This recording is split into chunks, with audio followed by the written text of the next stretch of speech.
یہ کہنا تو مشکل ہے کہ اولمپکس کے بعد اس سپورٹس سینٹر میں کتنے لوگ آئیں گے، جبکہ زیادہ تر برطانوی لوگ اپنے آپ کو فٹ رکھنے کی طرف مائل ہیں۔ لندن میں اولمپک پارک کے قریب لوگ اس حوالے سے مختلف آراء رکھتے ہیں۔ لوگوں کی دلچسپی میں اضافے کا آغاز ہو گیا ہے اور آپ دیکھ سکتے ہیں کہ اسکولوں میں اولمپکس کی تیاری کے لیے بچے بہت سی چیزیں کر رہے ہیں۔ اگر آپ کھیلوں میں کوئی دلچسپی نہیں رکھتے تو اولمپکس کی وجہ سے آپ کی کھیلوں میں دلچسپی کیسے بڑھے گی؟ یہ جو اربوں خرچ کر کے سہولتیں بنائی گئی ہیں، ان سے کھیلوں میں میری دلچسپی کیسے ہوگی؟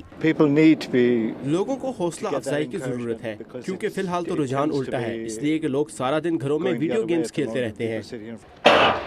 حال ہی میں اولمپک اسٹیڈیم میں منعقد کیے جانے والے برطانوی یونیورسٹیوں کے سالانہ مقابلوں میں شائقین کی ریکارڈ تعداد نے شرکت کی۔ میرا خیال ہے کہ اولمپکس حقیقت میں لوگوں کو مائل کر رہے ہیں کہ وہ ایسا کچھ کریں جو انہوں نے ایک عرصے میں نہیں کیا۔ لندن اولمپکس کی آرگنائزنگ کمیٹی کھیلوں کے بعد اسی طرح کے فوائد دیکھنے کی خواہش مند ہے۔ کمیٹی نے آنے والے دنوں میں اولمپک گیمز کی سہولتوں کے استعمال کی حوصلہ افزائی کرنے کے لیے ایک الگ کمپنی تشکیل دی ہے۔ انسپائر اے جنریشن ان کھیلوں کا نیا نعرہ ہے اور ہم اس بارے میں کافی خوش ہیں۔ ہمارا پختہ ارادہ ہے کہ ان سہولتوں میں کھیلوں کے ڈھیروں ایونٹس منعقد ہوں اور ان لوگوں کی حوصلہ افزائی کی جائے جن کی پہلے کھیلوں میں دلچسپی رہی ہی نہیں۔